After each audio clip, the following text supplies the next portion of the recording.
Back in 1927, an American socialist, Norman Thomas, 6 times candidate for president on the Socialist Party ticket, said the American people would never vote for socialism. But he said under the name of liberalism, the American people will adopt every fragment of the socialist program.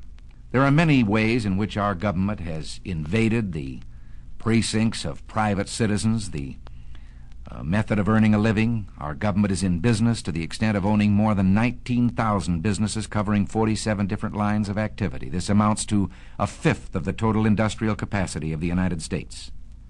But at the moment, I'd like to talk about another way, because this threat is with us and at the moment is more imminent.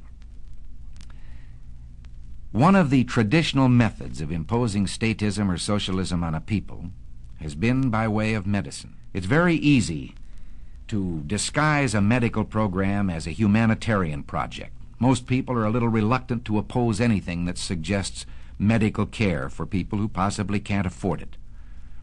Now, the American people, if you put it to them about socialized medicine and gave them a chance to choose, would unhesitatingly vote against it. We had an example of this under the Truman administration. It was proposed that we have a compulsory health insurance program for all people in the United States, and of course the American people unhesitatingly rejected this. So, with the American people on record as not wanting socialized medicine, Congressman Farrand introduced the Farrand Bill. This was the idea that all people of Social Security age should be brought under a program of compulsory health insurance. Now, this would not only be our senior citizens, this would be the dependents and those who are disabled. This would be young people if they are dependents of someone eligible for Social Security. Now, Congressman Farrand brought the program out on that idea of just for that particular group of people. But Congressman Farrand was subscribing to this foot-in-the-door philosophy, because he said, if we can only break through and get our foot inside the door, then we can expand the program after that. Walter Reuther said, it's no secret that the United Automobile Workers is officially on record as backing a program of national health insurance. And by national health insurance, he meant socialized medicine for every American. Well, let's see what the socialists themselves had to say about it. They say, once the Farrand Bill is passed, this nation will be provided with a mechanism for socialized medicine capable of indefinite expansion in every direction until it includes the entire population. Well, we can't say we haven't been warned. Now, Congressman Farrand is no longer a congressman of the United States government. He has been replaced, not in his particular assignment, but in his backing of such a bill, by Congressman King of California. It is presented in the idea of a great emergency that millions of our senior citizens are unable to provide needed medical care. But this ignores the fact that in the last decade, 127 million of our citizens, in just 10 years, have come under the protection of some form of privately owned medical or hospital insurance.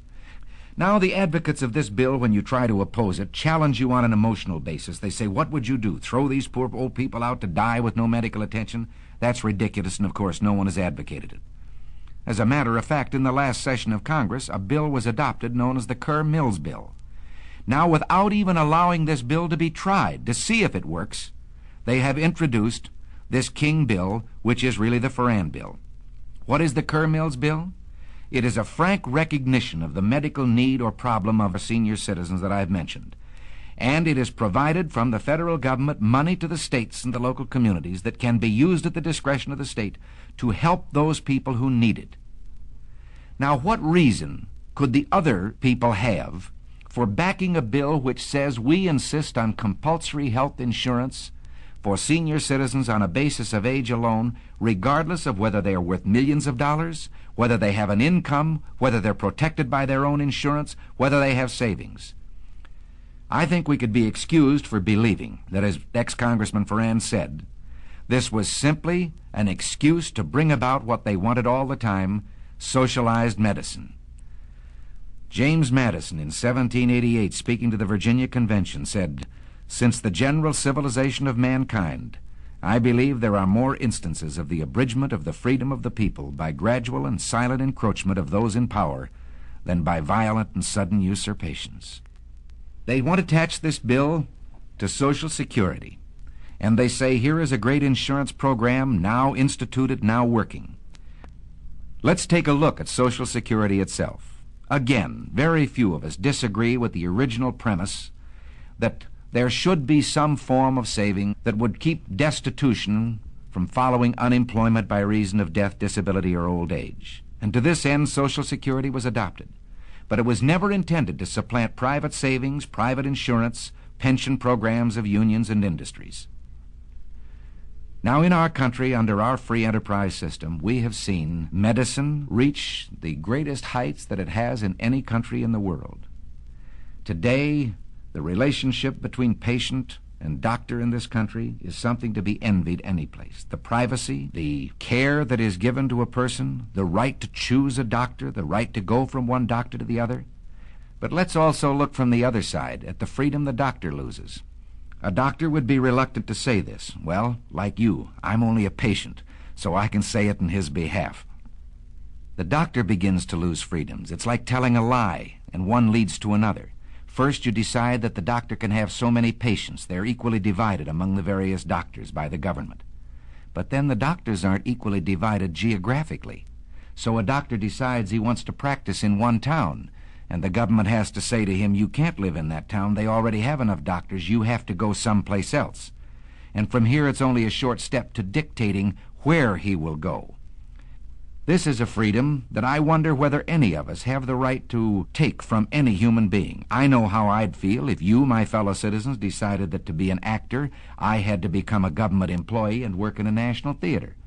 Take it into your own occupation or that of your husband. All of us can see what happens once you establish the precedent that the government can determine a man's working place and his working methods, determine his employment. From here, it's a short step to all the rest of socialism, to determining his pay, and pretty soon your son won't decide when he's in school where he will go or what he will do for a living.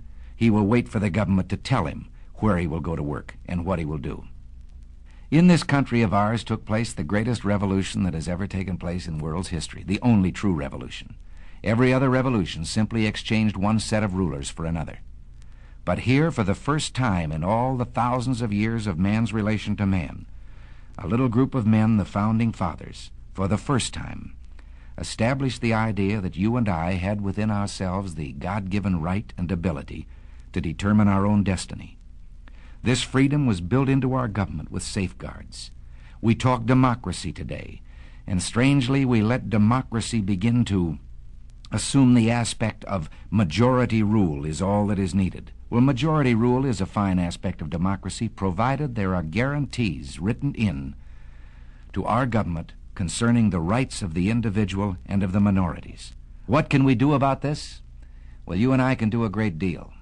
We can write to our congressmen, to our senators. We can say right now that we want no further encroachment on these individual liberties and freedoms. And at the moment, the key issue is we do not want socialized medicine. In Washington today, 40,000 letters, less than 100 per congressman, are evidence of a trend in public thinking. Representative Halleck of Indiana has said, when the American people want something from Congress, regardless of its political complexion, if they make their wants known, Congress does what the people want. So write. And if this man writes back to you and tells you that he too is for free enterprise, but we have these great services and so forth that must be performed by government, don't let him get away with it. Show that you have not been convinced. Write a letter right back and tell him that you believe in government economy and fiscal responsibility, that you know that governments don't tax to get the money they need. Governments will always find a need for the money they get, and that you demand the continuation of our traditional free enterprise system. You and I can do this. The only way we can do it is by writing to our congressman, even if we believe that he's on our side to begin with. Write to strengthen his hand. Give him the ability to stand before his colleagues in Congress and say, I have heard from my constituents and this is what they want. Write those letters now. Call your friends and tell them to write them. If you don't, this program, I promise you, will pass just as surely as the sun will come up tomorrow. And behind it will come other federal programs that will invade every area of freedom as we have known it in this country, until one day, as Norman Thomas said, we will awake to find that we have socialism.